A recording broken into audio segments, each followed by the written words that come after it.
हाँ जी, नमस्कार। मेरा नाम सुरजीत है और इस वीडियो में हम बहुत ही ज़्यादा इम्पोर्टेंट टॉपिक डिस्कस करेंगे जिसका नाम है preparation, property and the uses. किसके? यूजेस ऑफ नाइट्रोजन और die nitrogen. Uses of nitrogen और डाई नाइट्रोजन भी बोलते हो आप इसको, डाई नाइट्रोजन। आपको ये चीज़ बताने से पहले मैं आपको बताता हूँ कि भाई इस टॉपिक को पढ़ना क्यों है। भाई देखिए, ये चीज़ क्या है, डाई नाइट्रोजन। क्या आपको पता है कि जो आप फर्टिलाइज़र्स यूज़ करते हो, फर्टिलाइज़र्स फर्टिलाइज़र्स यूज़ करते हो, उधर नाइट्रोजन होता है। ओके, उधर नाइट्रोजन यूज़ होता है। और आप क्या यूज़ करते हो भाई, जो आप फूड आइटम्स को स्टोर करते हो, फूड आइटम जैसे चिप्स वगैरह, उसमें नाइट्रोजन डला होता है। भाई नाइट्रोजन डला होता है, उसमें नाइट्रोजन होती है, ठीक है, नाइट्रोजन गैस होती है उधर। और जब आप क्या करते हो, जब आप सर्जरी करते हो उधर भी ये नाइट्रोजन यूज़ होता है। भाई सर्जरी जब आप करते हो, क्रायो सर्जरी होती है, क्रायो सर्जरी होती है, उधर भी आपका नाइट्रोजन यूज़ होता है। तो इन सारी चीज़ों में नाइट्रोजन यूज़ होता है। और क्यों यूज़ होता है, इन सभी जितने भी सवाल हैं, इन सवालों का जवाब अगर आपको पता करना है तो ये वीडियो आपको देखनी है। फर्टिलाइज़र्स यू नो कितने इंपॉर्टेंट है भाई। अगर आपके फर्टिलाइज़र्स नहीं हो तो भाई आपका जो ये है, तो आपका ये काम नहीं चल पाएगा। आपका इतना सारा जो अनाज बनता है वो नहीं बन पाएगा, बिकॉज अनाज के लिए ज़रूरी होता है कि उसको एक प्रॉपर क्वांटिटी में न्यूट्रिएंट्स मिले। ओके, प्रॉपर क्वांटिटी में आपको उसको नाइट्रोजन मिले।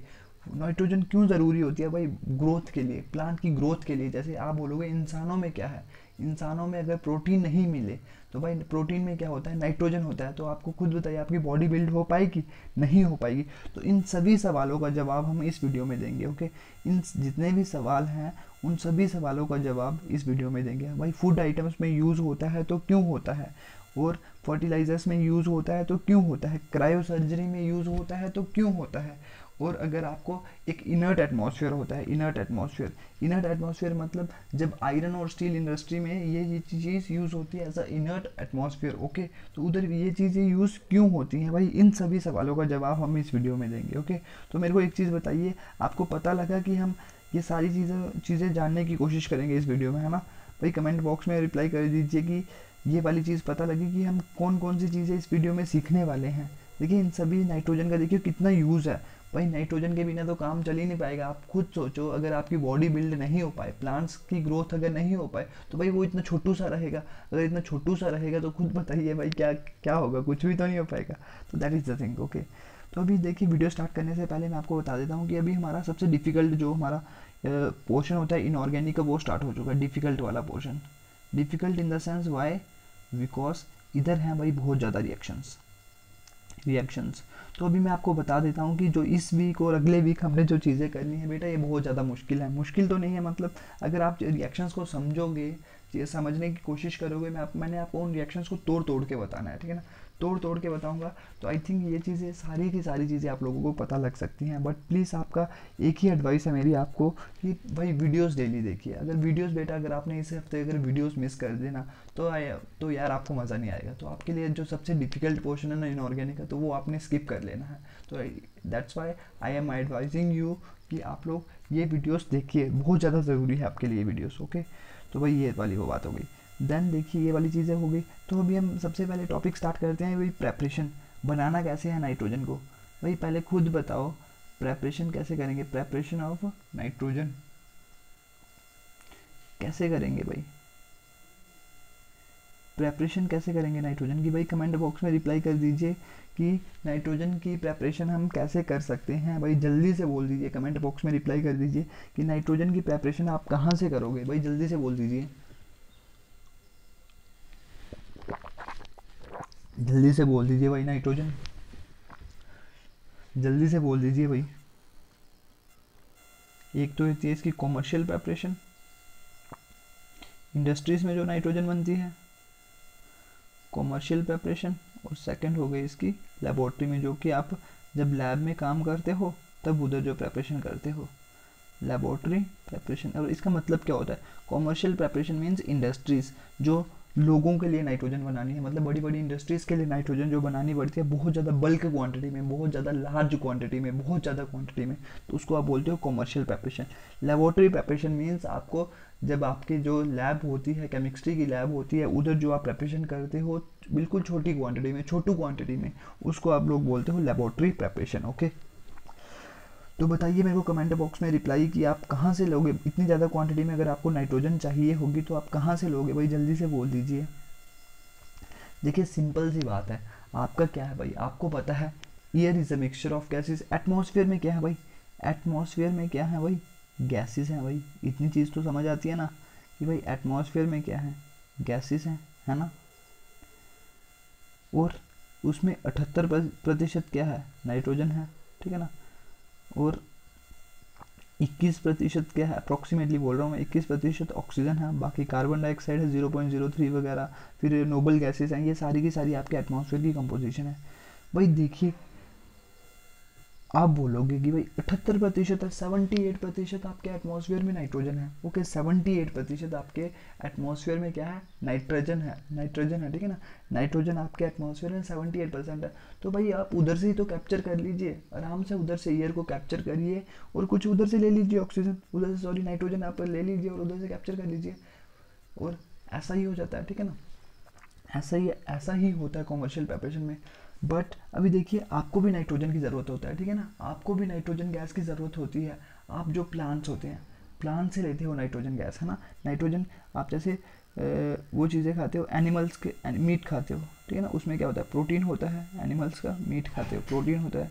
बाकी आप पल्सेस वगैरह खाते हो, दालें वगैरह खाते हो, सोयाबीन वगैरह खाते हो, ठीक है ना, सोयाबीन वगैरह खाते हो, उसमें क्या होता है, प्रोटीन होता है। इन सभी चीज़ों में क्या होता है, प्रोटीन होता है। तो आपकी जो नाइट्रोजन की रिक्वायरमेंट है वो ख़त्म हो जाए, वो पूरी हो जाती है इन चीज़ों से, मीट से, पल्सिस से, सोयाबीन से, इन सभी चीज़ों से आपको क्या मिलती है, नाइट्रोजन मिलती है। बट बेटा एक इंटरेस्टिंग चीज़ है, देखिए आप एटमॉस्फेयर से नाइट्रोजन, मेरा कहने का मतलब यही है कि आप एटमॉस्फेयर से नाइट्रोजन को कैप्चर तो कर लोगे, वही नाइट्रोजन आप एटमॉस्फेयर से कैप्चर तो कर लोगे, बट भाई उसको आप यूज़ नहीं कर पाओगे भाई, उसको आप N2 की फॉर्म में कभी भी यूज़ नहीं कर पाओगे। वाई, कोई रीज़न बताएगा मेरे को भाई, रीज़न बताइएगा कोई इसका, इसका रीज़न भी आपको पता लग जाएगा भाई।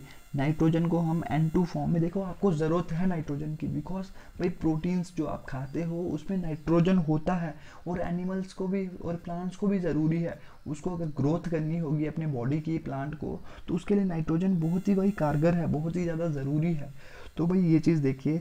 तो अभी एक चीज़ समझने की कोशिश करिए भाई, अगर मैं एटमॉस्फेयर से वो नाइट्रोजन अगर कैप्चर कर लूँ, उसको मैं यूज़ तो नहीं कर पाऊंगा, बिकॉज कभी आपने सुना है, जैसे आपने सुना है कि ऑक्सीजन गैस आप अपने शरीर में लेते हो, ठीक है ना, नाक से क्या लेते हो, सांस लेते हो और वो लंग्स में जाती है और वो पूरा प्रोसेस होता है, वो आपने रेस्पिरेशन प्रोसेस पूरा पढ़ा हुआ है, ठीक है ना, वो सारा पढ़ा हुआ। कभी आपने नाइट्रोजन का कोई प्रोसेस पढ़ा हुआ है भाई, नहीं पढ़ा हुआ। सिर्फ आपको इतनी चीज़ पता है कि आप जब प्रोटीन खाते हो तो आपकी बॉडी बिल्ड हो जाती है। एनिमल्स भी, सॉरी प्लांट्स भी ऐसा ही, आप प्रोटीन खाते हैं और उनकी बॉडी बिल्ड हो जाती है। उनको ये कहाँ से मिलता है, कभी वो भी मेरे को एक चीज़ बताइए भाई, वो भी इधर से कर लेते हैं क्या, नाइट्रोजन, नाइट्रोजन ऐसे ही ले लेंगे भाई, नाइट्रोजन गैस को उनके उनमें भी ऐसा प्रोसेस नहीं होता है कि जिससे वो डायरेक्टली नाइट्रोजन को वो ले लें। तो भाई होता क्या है, आपने एक चीज़ पढ़ी होगी, नाइट्रोजन साइकिल। भाई कमेंट बॉक्स में रिप्लाई कर दीजिए कि नाइट्रोजन साइकिल पढ़ा हुआ है कि नहीं पढ़ा हुआ है। छोटी क्लासों में भाई, छोटू क्लासों में आपने पढ़ा हुआ है नाइट्रोजन साइकिल, इस नाम की कोई बला देखी थी, नाइट्रोजन साइकिल। वो क्या करता है भाई, कमेंट बॉक्स में वाले रिप्लाई कर दीजिए कि ये चीज़ पढ़ी हुई है कि नहीं पढ़ी हुई है, नाइट्रोजन साइकिल। नाइट्रोजन साइकिल आप लोगों ने पढ़ा हुआ है कि नहीं पढ़ा हुआ है।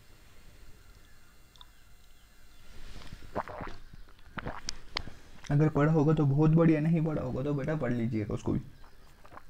तो वो क्या करता है, जो एटमॉस्फेयर में नाइट्रोजन बड़ी होती है कितने, 78%, उसमें से क्या करता है, नाइट्रोजन को क्या करता है, फिक्स करने लगता है। फिक्स मतलब बैक्टीरिया वगैरह होते हैं आपके सॉइल में, बैक्टीरिया वगैरह होते हैं, नाइट्रीफाइंग बैक्टीरिया वगैरह होते हैं, वो नाइट्रोजन को फिक्स करने लग पड़ता है कि इसमें अमोनिया में करता है, नाइट्रेट में करता है, NO3 में करता है, NO3 नेगेटिव में करता है। तो इन सभी चीज़ों में क्या, इनमें वो चेंज कर देता है, इस नाइट्रोजन को इन अमोनिया वगैरह में, नाइट्रेट वगैरह में चेंज कर देता है। और ये चीज़ें जो है ना, ये आपकी बॉडी, प्लांट्स क्या करता है, अपनी बॉडी में एब्जॉर्ब कर सकता है आसानी से, NH3 NO3 नेगेटिव। तो ये वाली सारी की सारी चीज़ें अपनी बॉडी में वो एब्जॉर्ब कर सकता है, ठीक है ना। देखिए ये कन्वर्ट होती हैं, नाइट्रोजन जो एटमॉस्फेयर में गैसेस है वो फिक्स हो जाती है, मतलब चेंज हो जाती है, किस फॉर्म में, अमोनिया की फॉर्म में चेंज हो जाती है, नाइट्रेट की फॉर्म में चेंज हो जाती है। तो ये सारी चीज़ें हो जाए वो फिक्स हो जाती है, मतलब कुछ अलग फॉर्म में, ताकि प्लांट्स और एनिमल्स क्या करें, उसको अपनी बॉडी में क्या कर सके, एब्जॉर्ब कर सके और उसको यूज़ कर सकें अपनी बॉडी बिल्डिंग के लिए। ओके, इतनी चीज़ समझ आई बेटा कि नहीं आई? कमेंट बॉक्स में रिप्लाई कर दीजिए कि इतनी चीज़ आप लोगों को समझ आई कि नहीं आई। भाई जल्दी से बोल दीजिए, जल्दी से बोल दीजिए। नाइट्रोजन की भाई बहुत ज़्यादा यूजेस हैं, ठीक है ना भाई, बोल दीजिए इतनी चीज़ समझ आई कि नहीं आई? भाई इतनी चीज़ समझ आई कि नहीं आई? ये तो है भाई नाइट्रोजन साइकिल जो मैंने बता दिया कि जिसमें आप क्या करते हो, ये तो नेचुरल चीज़ है। बट भाई केमिस्ट्री में आप नेचुरल चीज़ से इतना मतलब थोड़ी ना, आपको क्या करना है, आपको खुद काम करना है, कुछ खुद काम करोगे। तो इसके लिए एक मेथड होता है, उसके लिए आप क्या करते हो, कॉमर्शियल मेथड। कॉमर्शियल मेथड में आप क्या करते हो, जो नाइट्रोजन को कैप्चर करने का मेथड है, जिसमें आप बहुत ही ज़्यादा क्वांटिटी में नाइट्रोजन बनाते हो, उधर क्या करते हो आप, एटमॉस्फेयर गैसेस है, एटमॉस्फेयर से गैसेस ले लोगे, ठीक है ना, वो सारी गैसेस होंगी उधर, N2 भी होगा, ऑक्सीजन भी होगा, कार्बन डाइऑक्साइड भी होगा, और क्या होगा, नोबल गैसेस वगैरह भी होंगी, ठीक है ना। तो ये सारी चीज़ें सेपरेट हो जाती हैं, लास्ट में जो बच जाती है ना चीज़ें, ये सारी सारी अलग हो जाती हैं, कुछ अलग प्रोसेस है, इनको छोड़िए। मेन जो मकसद है आपका वो नाइट्रोजन और ऑक्सीजन, ठीक है ना। नाइट्रोजन और ऑक्सीजन रह जाती है, तो इसको आप क्या देते हो, बहुत ही ज़्यादा low temperature and high pressure. भाई मेरे को एक चीज़ बताओ, अगर मैं इन दोनों चीज़ों को लो टेम्परेचर और हाई प्रेशर दूंगा तो क्या होगा? भाई इस चीज़ का मेरे को जवाब दीजिए। लो टेम्परेचर और हाई प्रेशर दूंगा मैं नाइट्रोजन गैस, जो एटमॉस्फेयर में जो गैसेस पड़ी हुई है नाइट्रोजन, बिकॉज मैंने ये वाली चीज़ें इसलिए ली बिकॉज इनकी कंपोजिशन नाइट्रोजन एटमॉस्फेयर में बहुत ज़्यादा है। एक की है 78% और दूसरे की है 21%। तो मैं अगर खुद बताइए, अगर मैं इसको लो टेम्परेचर और हाई प्रेशर दूंगा इन दोनों गैसेस को तो क्या होगा? भाई नाइट्रोजन और ऑक्सीजन को अगर मैं नाइट्रोजन और लो टेम्परेचर दूंगा और हाई प्रेशर दूंगा तो क्या हो जाएगा? भाई जल्दी से बोल दीजिए। भाई हाई प्रेशर दूंगा तो क्या हो जाएगा? भाई जल्दी से बोल दीजिए। तो जो मॉलिक्यूल से पहले इतने दूर थे गैसेस में, तो अभी क्या हो जाएंगे, एक दूसरे के पास आने लग पड़ेंगे, ये है ना, ऐसे इधर से क्या, इधर जब मैं प्रेशर दूंगा ना, तो मॉलिक्यूल्स क्या हो जाता है, एक दूसरे के पास आ जाते हैं। खुद बताइए भाई, देखिए जब आप क्या क्या क्या करते हो, समझो बैलून है, बैलून को दबाओगे तो उधर क्या अंदर के जो एयर के मॉलिक्यूल्स होते हैं वो क्या एक मतलब जब आप दबाओगे उसको तो वो ऐसा क्यों होता है? बिकॉज जो मॉलिक्यूल्स है ना वो एक एक दूसरे के पास आने की कोशिश करते हैं। तो वही सिमिलर चीज़ इधर हुई, जब आपने क्या किया, गैसेस को क्या करा, बहुत ही ज़्यादा हाई प्रेशर दिया और लो टेम्परेचर दिया होगा, लो टेम्परेचर, बहुत ही कम लो टेम्परेचर, बहुत ही कम लो टेम्परेचर, बहुत ही कम, बहुत ही मतलब बहुत लो टेम्परेचर दे तो मॉलिक्यूल्स क्या जाएंगे, अगर टेम्परेचर ज़्यादा हो तो मॉलिक्यूल्स क्या करने लग पड़ते हैं, मूव करने लग पड़ते हैं ना। बट अगर टेम्परेचर कम हो तो वो इधर रुक जाएंगे। तो आपकी ऐसे नहीं लगता कि कुछ लिक्विड जैसी चीज़ बन जाएगी? तो बस यही कंडीशन है कि आपकी जो नाइट्रोजन और ऑक्सीजन गैस है ना, वो दोनों क्या बन जाती हैं, लिक्विड बन जाती हैं। तो उसी चीज़ को आप बोलते हो क्या, पहले आपको ये एटमॉस्फेयर की जो गैसेस हैं इनको क्या करना है, लिक्विफाई करना है, लिक्विफाई। ओके, चीज़ समझ आई कि नहीं आई? लिक्विफाई कैसे करोगे, आपको देना है लो टेम्परेचर और हाई प्रेशर देना है, ठीक है ना। तो आपका यही चीज़ है, लिक्विफाई करना है आपने, ठीक है ना, लिक्विफाई करना है, ठीक है ना, लिक्विफाई करना है आपने, ठीक है, नाइट्रोजन और ऑक्सीजन को। अभी ये तो दोनों लिक्विड फॉर्म में, तो भाई देखिए अभी मिक्सचर है किसका, नाइट्रोजन और ऑक्सीजन मिक्सचर है, ठीक है ना। लिक्विफाई आपने कर लिया, क्या देके, high pressure and low temperature, ये चीज़ तो आपने कर ली। तो अभी देखिए लिक्विफाई आपको करना है, लिक्विफाई तो कर लिया आपने। तो अभी देखिए आपको क्या, नाइट्रोजन की ज़रूरत है। नाइट्रोजन आप इधर से कैसे कैप्चर करोगे, नाइट्रोजन इधर से आप कैसे कैप्चर करते हो, आप इनको दोनों को क्या करते हो, एक इनका बॉइलिंग पॉइंट आपको पता है अलग है, नाइट्रोजन का अलग है और ऑक्सीजन का क्या है, अलग है। देखिए समझिए, समझने की कोशिश करिए। नाइट्रोजन का बॉइलिंग पॉइंट कितना है, नाइट्रोजन का बॉइलिंग पॉइंट है भाई 77.2 केल्विन, 77.2 केल्विन। तो ये हुआ कोई 196 बराबर 196 डिग्री सेल्सियस, बट माइनस में 196 डिग्री सेल्सियस, और इसका होता है 90 केल्विन। ये थोड़ा ज़्यादा होगा कंपैरेटिवली, इससे ये थोड़ा ज़्यादा होगा, इसका 90 केल्विन है और इसका 77 केल्विन है। तो मेरे को एक चीज़ बताओ, आप इन दोनों को अगर आप बॉयल करने की कोशिश करोगे, इस टाइम ये लिक्विड फॉर्म है, ये भी लिक्विड फॉर्म है, तो अभी आप इसको बॉयल करने की कोशिश करोगे तो इस टेम्परेचर पे इसने क्या हो जाना है, 77.2 केल्विन पे इसने क्या हो जाना, बॉयल होना स्टार्ट हो जाना। और इसने स्टार्ट होना कहाँ पे, 90 केल्विन पे इसने बॉयल होना स्टार्ट हो जाना। तो भाई जिसका पहले बॉइलिंग पॉइंट आता है वही तो पहले बॉयल होता है ना। तो ये वाली चीज़ क्या बन जाएगी, ये वाली चीज़ क्या बन जाएगी, बॉयल हो जाएगी, इसके वेपर बन जाएंगे, वेपर, इसके क्या बन जाएंगे, वेपर बन जाएंगे, मतलब गैस बन जाएगी इधर, और गैस बन जाएगी। और ऑक्सीजन जो होगी इस टेम्परेचर पे 77.2 केल्विन पे वो क्या होगी, लिक्विड फॉर्म में, वो नीचे होगी और ऊपर गैस उड़ जाएगी। जब गैस उड़ जाएगी तो आप क्या कर सकते हो, इधर क्या करता है, एक कंडेंसर होता है, ठीक है ना, इधर क्या होता है, कुछ अलग सा इंस्ट्रूमेंट होता है, इसको आप बोलते हो कंडेंसर। उधर क्या होता है, कंडेंसर होता है, देखिए इधर होगा ना, समझो इस कंटेनर, ये कंटेनर आपने ले लिया,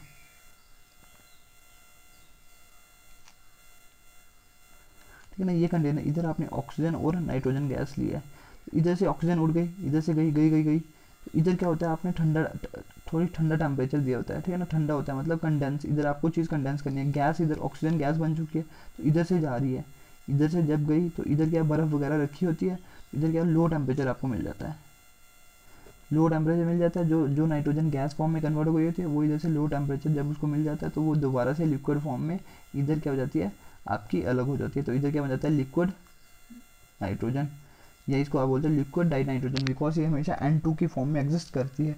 तो भाई आपकी क्या होगी, ऑक्सीजन जो है, सॉरी इधर आपकी नाइट्रोजन जो है ना, पहले नाइट्रोजन इधर से, मैंने पहले शायद O2 का बोल दिया, बट नाइट्रोजन का क्या है, लो बॉइलिंग पॉइंट है ना, पहले पहले उसके वेपर्स बनेंगे तो वो उधर से आप इधर कलेक्ट कर सकते हो, और ऑक्सीजन वैसी की वैसी इधर पीछे रह गई। इसी प्रोसेस को जब, इसी प्रोसेस को जिसमें आप क्या करते हो, जिसमें आप क्या करते हो, बॉइलिंग पॉइंट के डिफरेंस से, बॉइलिंग पॉइंट के डिफरेंस से आप डिफरेंट, बॉइलिंग पॉइंट के डिफरेंस के कारण आप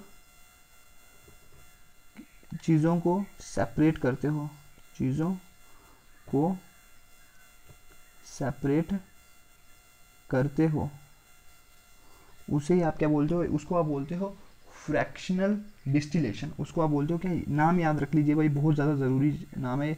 उस प्रोसेस को आप क्या बोलते हो, फ्रैक्शनल डिस्टिलेशन। बहुत ज़्यादा ज़रूरी है भाई, हद से ज़्यादा ज़रूरी है आपको। उस प्रोसेस को आप क्या बोलते हो, फ्रैक्शनल। फ्रैक्शन मीन्स एक एक करके, पहले फ्रैक्शन दो थे ना, दो चीज़ें थी, ऑक्सीजन थी और नाइट्रोजन थी, तो आपने फ्रैक्शनली मतलब पहले एक को करा फिर दूसरे को, तो आपने इसलिए इसको बोलते हैं क्या, fractional distillation, fractional distillation. Okay, और फर्स्टली आपने क्या किया था, liquefaction, liquefaction and fractional distillation.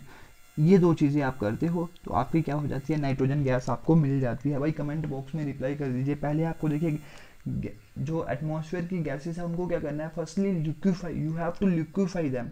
जब आपने लिक्विफाई कर दिया देन आपने फ्रैक्शनल डिस्टिलेशन करवा के उनको क्या कर देना है, अलग अलग कर देना है। फ्रैक्शनल डिस्टिलेशन करवा के आपने उनको क्या कर देना है, अलग अलग कर देना है। तो आपका क्या, आपका काम बन गया, ठीक है ना। आपकी क्या होगी, फ्रैक्शनल डिस्टिलेशन से ऑक्सीजन नीचे ही रह गया था और नाइट्रोजन गैस क्या उड़ के आपके दूसरे चैम्बर में क्या हो गई, कोलेक्ट हो गई, तो आपको नाइट्रोजन गैस उधर से मिल गई। भाई कमेंट बॉक्स में रिप्लाई कर दीजिए एक बार कि चीज़ पता लगी कि नहीं पता लगी। भाई सीखने के लिए समय तो लगता ही है, भाई सीखनी होगी चीज़ तो समय तो लगता ही है, ठीक है ना। तो समय की टेंशन नहीं लेनी है बेटा आपको। अगर आपको लेक्चर बड़ा लग जाता है तो भाई इसको किस्तों में देखिए, ठीक है ना, किस्तों में देखिए इसको। ऐसा नहीं है कि एक साथ देख लिए लेक्चर।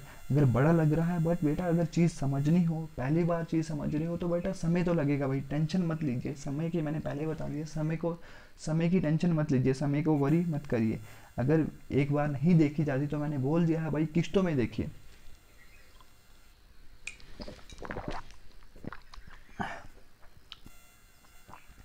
देन फिर हम देखते हैं अभी दूसरे इसके मेथड्स ऑफ प्रिपरेशन। ये वाला तो हो गया कॉमर्शियल मेथड। कॉमर्शियली आप कैसे करते हो, लैब में आप कैसे करते हो, लैब जो हम और आप एक्सपेरिमेंट करते हो कहाँ पे, लैब में। इधर बेटा सिंपल सी कहानी है, इधर आप लेते हो, देखिए पहले आइडिया लगाइए, खुद लगाइए आइडिया। भाई नाइट्रोजन कहाँ से मिलेगी, नाइट्रोजन कहाँ से मिलेगी। कोई ऐसे कंपाउंड लोगे, देखिए आपको चाहिए क्या, नाइट्रोजन बनानी है ना N2, पहले दिमाग लगाना है भाई, कुछ ऐसी चीज़ें लेनी है, कुछ ऐसी चीज़ें लेनी है, कुछ ऐसी चीज़ें लेनी है जिसमें क्या हो, नाइट्रोजन प्रेजेंट हो, नाइट्रोजन हो और नाइट्रोजन प्रेजेंट हो, है ना। कुछ आपको ऐसी रिएक्शंस करवानी है किन्हीं दो चीज़ों के बीच में जिन दोनों में क्या हो, नाइट्रोजन प्रेजेंट हो। दिमाग लगाना है भाई, देखिए नाइट्रोजन प्रेजेंट है, प्रेजेंट हो। अगर देखिए इधर इन किसी में ऐसी चीज़ ले लोगे आप जिसमें नाइट्रोजन प्रेजेंट होगी ही नहीं, तो मेरे को एक चीज़ बताइए, आपका काम थोड़ी ना बनेगा भाई, आपका काम नहीं बनेगा। तो आपको क्या करना है, ऐसी चीज़ें लेनी है। तो आपकी ऐसी चीज़ें कौन सी हैं, आपकी चीज़ है NH4Cl। देखिए इधर नाइट्रोजन दिख रहा है ना आपको, नाइट्रोजन से NH4Cl, और क्या लेना है आपको, और लेना है आपको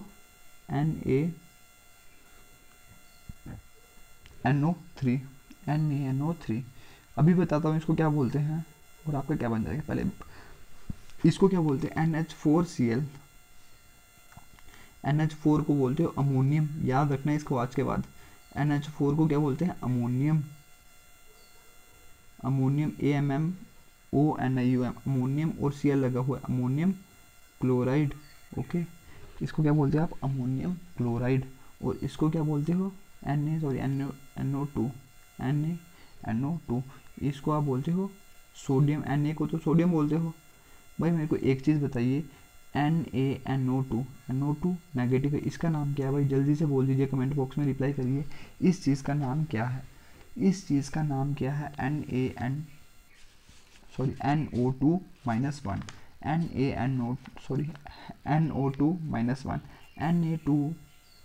NO2-1 का क्या नाम है भाई, इसका नाम बोलिए कमेंट बॉक्स में, जल्दी से नाम बोल दीजिए, इसका नाम क्या है भाई, NO2-1 का। अगर बेटा इसका नाम अगर आपने नहीं दिया ना, तो आप पुरानी पढ़ाई नहीं कर रहे हो भाई। क्यों नहीं कर रहे हो, देखो आपने ये चीज़ पढ़ी हुई है कि नहीं पढ़ी हुई है। NO3-1, इसको क्या बोल रहे थे आप, नाइट्रेट, NiTrate। और मैंने बोला था जिसमें ऑक्सीडेशन स्टेट क्या होता है, कम होता है, तो उसको आप बोलते हो ITE। तो इसको क्या बोल देंगे, sodium nitrite, NiTrite, sodium nitrite. तो इसको ये बन गया अमोनियम क्लोराइड, ये बन गया आपका सोडियम नाइट्राइट। तो इन दोनों की जब आप रिएक्शन करवाओगे तो आपको एक चीज़ तो पता है, NH4Cl अमोनियम क्लोराइड है, और ये क्या सोडियम नाइट्राइट है। तो नाइट्रोजन गैस तो निकलनी है, बिकॉज आप बना ही वही रहे हो, ठीक है ना, नाइट्रोजन गैस तो निकलनी ही है। और आपको एक और चीज़ पता है, मैंने क्या बोला था, जब भी आपको हाइड्रोजन दिख जाए और ऑक्सीजन दिख जाए तो भाई आंखें बंद कर देनी है और क्या निकाल देना है, पानी निकाल दिया, है ना, पानी निकाल दिया, है ना। H दिखा था ना इधर, और इधर से O दिखा था, तो पानी आपने निकाल दिया। नाइट्रोजन गैस आपने बनानी थी, वो तो निकलनी है, और पानी निकाल दिया। और अभी क्या निकल सकता है, देखिए Na है, सोडियम है ना, और Cl है। तो आपको नहीं लगता ये कुछ स्टेबल सा कंपाउंड है, तो आपका ये नमक नहीं बन जाएगा, NaCl sodium chloride, NaCl sodium chloride, Tata नमक जो आप यूज़ करते हो, सोडियम क्लोराइड। तो ये आपका बन गया। कैसे बना भाई, देखिए सिंपल सी कहानी है। N था ना इधर, ये N, तो नाइट्रोजन गैस निकल गई। और मैंने बोला था जब भी आपको H दिख जाए और ऑक्सीजन दिख जाए तो आपका पानी बन गया। और इधर क्या है, सोडियम है ना, और क्लोराइड है, तो आपका सोडियम क्लोराइड बन गया। भाई कमेंट बॉक्स में रिप्लाई करिए कि ये रिएक्शन क्लियर हुई कि नहीं हुई। भाई जल्दी से बोल दीजिए कमेंट बॉक्स में कि ये रिएक्शन आप लोगों की क्लियर हुई कि नहीं हुई। भाई जल्दी से बोल दीजिए, जल्दी से बोल दीजिए। देखिए ये बना कैसे था, जैसे अमोनियम क्लोराइड है, उसको बताता हूँ। जैसे NH4, इसके ऊपर क्या होता है, पॉजिटिव चार्ज, और Cl के ऊपर क्या होता है, नेगेटिव चार्ज, है ना। इसके ऊपर तो ये इसके चरणों में, ये इसके चरणों में, तो क्या हो जाएगा, NH4 और Cl, है ना, ये वाली चीज़। और इधर क्या, सोडियम के ऊपर होता है पॉजिटिव चार्ज, और NO2 के ऊपर क्या होता है, माइनस चार्ज। तो ये इसके चरणों में, ये इसके चरणों में, तो NaNO2। भाई जल्दी से बता दीजिए ये चीज़ें क्लियर हुई कि नहीं हुई। ये हो गया अमोनियम क्लोराइड, ये क्या हो गया, सोडियम नाइट्राइट। भाई इतनी चीज़ बोलिए कि इतनी चीज़ समझ आती है कि नहीं आती है। ये हो गया अमोनियम क्लोराइड, ये क्या हो गया, सोडियम नाइट्राइट। और जैसे क्या मैंने, नाइट्रोजन गैस निकल गई और पानी, तो आपको बताया हाइड्रोजन दिख रहा था, ऑक्सीजन दिख जाए। मैंने क्या बोला था, जब भी ऐसा कुछ हो जाए तो आपकी क्या हो जाती है, आंखें बंद कर देनी है और पानी आपने निकाल देना है, ठीक है ना। और इधर क्या सोडियम है और क्लोराइड है, तो आपको बताए कोई अच्छा नमक इधर से निकल सकता है। अच्छा नमक कौन सा है, वो सोडियम क्लोराइड। तो भाई इतनी चीज़ बोलिए कि ये रिएक्शन क्लियर हुई कि नहीं हुई। और ये रिएक्शन जो है ये लैब में होती है, वही लैब में आप करते हो ये, जब आपको कम क्वांटिटी में आपको नाइट्रोजन गैस बनानी हो, आपको टेस्ट करना हो कि हाँ भाई नाइट्रोजन गैस भी कोई होती है, तो तब आप ये रिएक्शन यूज़ करते हो, ठीक है ना। अभी ऐसे तो सपना थोड़ी ना आएगा कि एटमॉस्फेयर में आपको दिख ही नहीं रही और आप फिर भी बोल रहे हो 78% नाइट्रोजन है, तो भाई टेस्ट करके ही तो पता लगता है, टेस्ट करना पड़ेगा ना, तभी तो आपको पता लगता है। जैसे आपको कोई बंदा पेशेंट होता है, ठीक है ना, जिस बंदे को शुगर है, तो भाई शक्ल देख के उसकी थोड़ी ना पता लगेगा कि उसकी शुगर है, उसका टेस्ट करते हैं ना, लैब में जाते हो आप, डॉक्टर के पास जाते हो, वो टेस्ट लिख के देता है, फिर आप टेस्ट करते हो, तो तभी तो पता लगता है ना। तो ये वाली चीज़ है।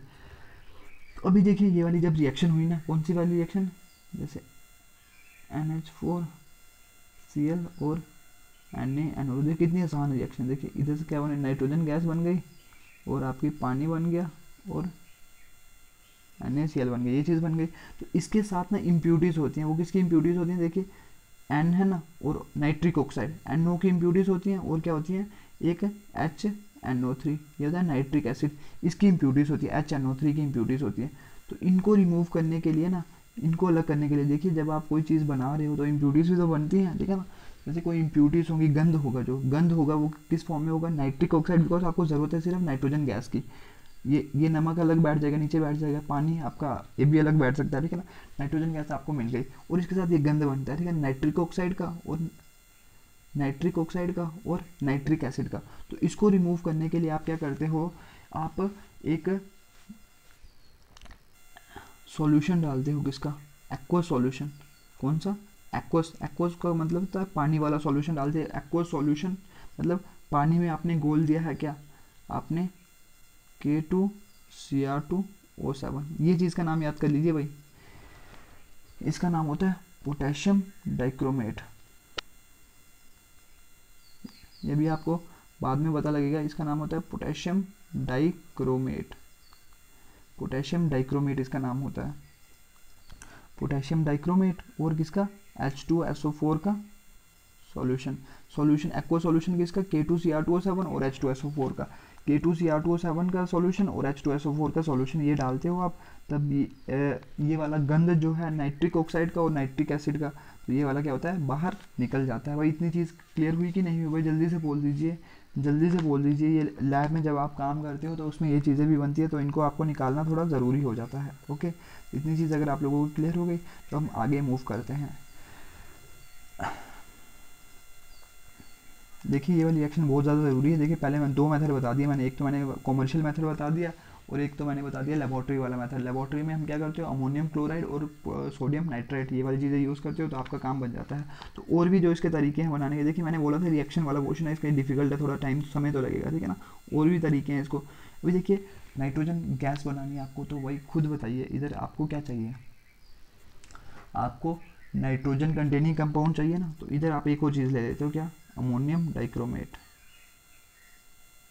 4,2Cr2O7, ये चीज़ ले लेते हो। अभी देखिए ये चीज़ बनी कैसे, देखिए अमोनियम, इसके ऊपर चार्ज क्या होता है, +1, ये वाला चीज़ तो आपको पता है, और Cr2O7, इसके ऊपर चार्ज क्या होता है भाई, Cr2O7, इसके ऊपर चार्ज होता है -2, इसको आप बोलते हो अमोनियम AMMONium, अमोनियम, और इसको बोलते हैं आप डाइक्रोमेट, इसको आप क्या बोलते हो, डाइक्रोमेट। ये तो हो गया अमोनियम, ये हो गया डाइक्रोमेट। तो इधर क्या हो जाएगा, ये इसके चरणों में, ये इसके चरणों में, तो इधर क्या हो जाएगा NH4, देखिए इसके चरणों में 2 आएगा, -2 है ना, तो इधर क्या आ जाएगा NH4 होल ट्वाइस, है ना, और इधर क्या आ जाएगा इसके Cr2O7, ये वाला Cr2O7, ये इसके साथ कुछ भी नहीं लगा हुआ है, तो ये वाली चीज़ हो गई। भाई चीज़ समझ आई कि नहीं आई, भाई देखिए अभी जब आप रिएक्शन लिखते हो ना, तो ये वाली चीज़ मत लिखिए करिए, आप ये भी उधर लिख लेते हो, ये मैं आपको समझाने के लिए पढ़ाता हूँ भाई, समझाने के लिए पढ़ाता हूँ। इस चीज़ का जो ये वाला आयन था ना, इसका नाम होता है डाइक्रोमेट, ये वाला जो आयन है, ये वाला आयन है, इसको नाम क्या बोलते हो, डाइक्रोमेट। और इसको आप क्या बोलते हो, इस आयन को, आयन मीन्स जिस पे पॉजिटिव चार्ज है कैटायन, और ये वाला अनायन, इसके ऊपर क्या है, नेगेटिव चार्ज, तो ये वाली चीज़ बन गई। तो इसको क्या करते हो, इसकी वाइज इसको तोड़ते हो, इसको क्या होता है, थर्मली डिकम्पोज करते हो, थर्मली मतलब थर्मली आप तोड़ते हो, थर्मली मीन्स हीट करके आप इसको तोड़ते हो। अब खुद बताओ, अगर आप थर्मली डिकम्पोज करोगे, इसको हीट करोगे तो क्या हो जाएगा, पानी को जब आप हीट करते हो तो क्या हो जाता है, पानी उड़ जाता है।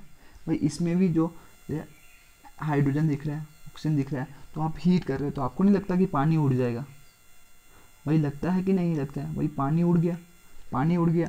देन देखिए और क्या चीज़ है, पानी कितना हो सकता है, इधर कितना पानी हो सकता है, अभी बैलेंसिंग को देखिए, इधर 4 है ना और इधर 2 हैं, तो इधर कितने हाइड्रोजन के मॉलिक्यूल्स कितने हैं, 8 हैं, तो इधर क्या, इधर मैं 4 डाल देता हूँ, 4 डाल देता हूँ है ना, 4 कितने हो गए, 8 हो गए ना। तो ये वाली चीज़ ऐसे ऐसे रिएक्शंस करिए। देन देखिए एक और 4 पानी के मॉलिक्यूल बन गए, 4H2O बन गए। तो अभी देखिए आपका बनना क्या है, N2 तो बनना ही है भाई, वही उसी की तो प्रिपरेशन कर रहे हो, तो N2 बन गया, ठीक है ना, N2 बन गया और पानी बन गया, ये वाली चीज़ तो पता लगी। अभी अगली वाली चीज़ आपको याद करनी पड़ेगी, ये वाली चीज़ बन जाती है Cr2O3, इसका नाम है क्रोमियम, Cr होता है क्रोमियम, तो इसका नाम है क्रोमियम ऑक्साइड, इसका नाम क्या है, क्रोमियम ऑक्साइड, इसका नाम क्या है, क्रोमियम ऑक्साइड, इसका नाम क्या है, क्रोमियम ऑक्साइड। बार बार इसलिए बोल रहा हूँ ताकि याद हो जाए चीज़। इसका नाम क्या है, chromium oxide, CHRO, chromium oxide. ये बना कैसे, ये सारी मैं कहानी बताता हूँ आपको। Cr+3 और O के ऊपर -2 चार्ज, तो ये इसके जन्म में, ये इसके जन्म में, Cr के जन्म में क्या जाएगा 2 और O के जन्म में जाएगा CrO3, तो इसका नाम है क्रोमियम ऑक्साइड। क्रोमियम का ऑक्साइड, ऑक्साइड क्यों, बिकॉज ऑक्सीजन लगा हुआ है, दैट्स वाई ये वाली चीज़ क्रोमियम ऑक्साइड। तो मैंने बताया देखिए ये वाला ऐसे प्रेपरेशन करनी है ना, तो देखिए इसमें नाइट्रोजन तो चाहिए ना, तो नाइट्रोजन तो थी अमोनियम की फॉर्म में, एन तो था, और देखिए ये वाला कंपाउंड ले लिया आपने अमोनियम डाइक्रोमेट। अमोनियम डाइक्रोमेट जब ले लिया आपने तो नाइट्रोजन गैस वहाँ से उड़ गई और पानी जो था वो यहाँ से उड़ गया वेपर्स की फॉर्म में, और नाइट्रोजन गैस यहाँ से निकल गई और आपका क्या बन गया, क्रोमियम ऑक्साइड, क्रोमियम ऑक्साइड। और ये वाली चीज़ याद रख लीजिए कि भाई ये वाली जो चीज़ है ना, इसका कलर होता है ऑरेंज, अमोनियम डाइक्रोमेट का इसका कलर होता है ऑरेंज, ऑरेंज होता है। और ये जो क्रोमियम ऑक्साइड आपका बना ना, इसका कलर पता कौन सा होता है, इसका कलर होता है ग्रीन। देखिए आपको पता लग जाएगा जब आप रिएक्शन कर पाओगे, ऑरेंज कलर के कंपाउंड को आपने जब हीट करा होगा तो आपका एक ग्रीन कलर का कंपाउंड बन गया होगा, तो आपको पता लग गया होगा कि भाई ग्रीन कलर का कंपाउंड आपको पता होगा वो क्या होता है, क्रोमियम ऑक्साइड, और जो ऑरेंज कलर का होता है वो क्या होता है, अमोनियम डाइक्रोमेट। तो ये वाली रिएक्शन है भाई, जल्दी से बोल दीजिए कमेंट बॉक्स में कि चीज़ समझ आएगी नहीं आई। भाई थोड़ी बहुत मुश्किल हो सकती है बट नामुमकिन तो नहीं हो सकती, ठीक है ना, बिकॉज प्रैक्टिस कर करके ही चीज़ें याद होती हैं, ठीक है ना। ऑरेंज कलर से क्या बन गया आपका, ग्रीन कलर का कंपाउंड बन गया, ठीक है ना, तो आपको पता लग गया। देखिए ऑरेंज कलर के कंपाउंड को आपने जब हीट करा होगा, आपको पहले थोड़ी ना पता, उसके शक्ल पे थोड़ी ना लिखा कि इसका ये फॉर्मूला अमोनियम डाइक्रोमेट, आपको पता होगा कि ये वाला जो है ग्रीन ऑरेंज कलर का जो कंपाउंड होगा उसके अमोनियम डाइक्रोमेट करते, जब आप लोग उसको हीट करते गए गैस पे तो करते नहीं, उधर लैब में अलग अलग वो होते हैं, ठीक है ना, बर्नर वगैरह होते हैं, तो उधर आप हीट करते हो जब, तो उधर से क्या होता है, पानी उड़ जाता है, नाइट्रोजन गैस उड़ गई, तो आपका क्रोमियम ऑक्साइड बन गया। भाई इतनी सी चीज़ क्लियर हुई कि नहीं हुई।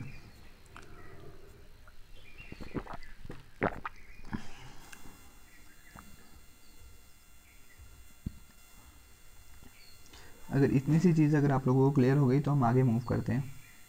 एक और इसको बनाने का तरीका है,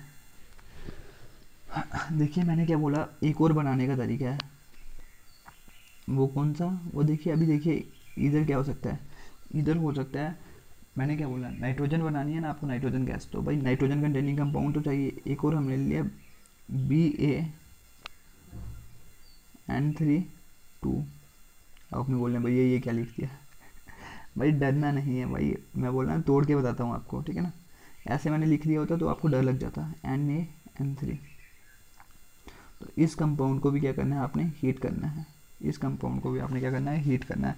तो भाई देखिए इधर होता क्या है, इधर देखिए सिंपल सी कहानी होती है, बना कैसे, बेरियम के ऊपर ऑक्सीडेशन स्टेट होता है +2, ओके। तो इधर देखिए ये वाली चीज़ होती है N3, और इसके ऊपर चार्ज होता है, N3 के ऊपर चार्ज होता है कौन सा, -1।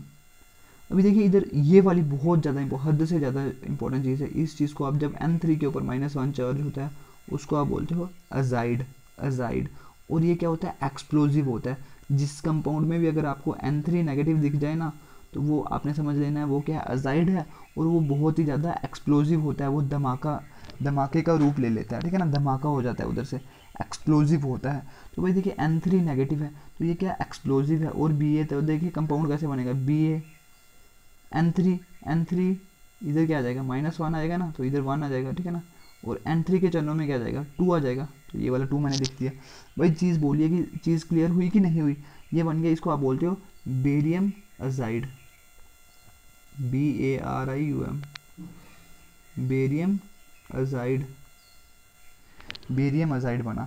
और ये कौन सा, सोडियम अजाइड, और ये कौन सा बना, सोडियम अजाइड, ये बना आपका बेरियम अजाइड, और ये बना आपका सोडियम अजाइड।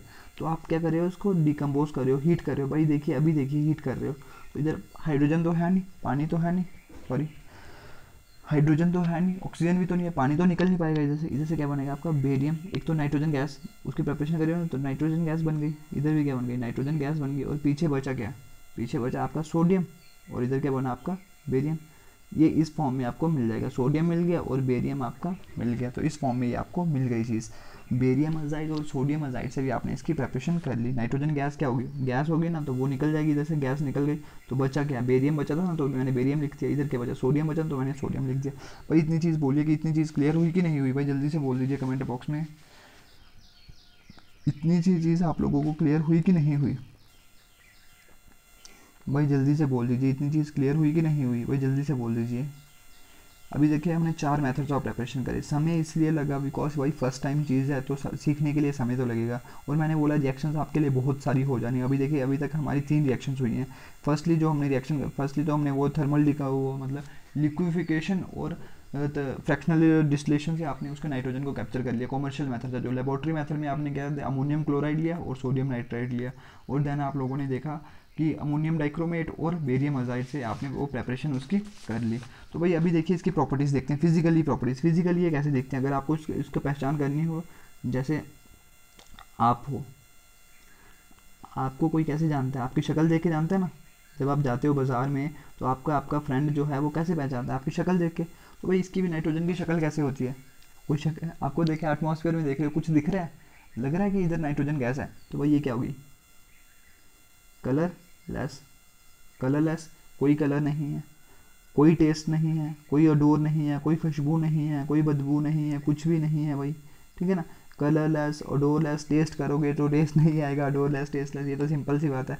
और ये क्या है कि नॉन टॉक्सिक गैस है, इतनी जहरीली गैस, जहर गैस नहीं है ये, ठीक है ना।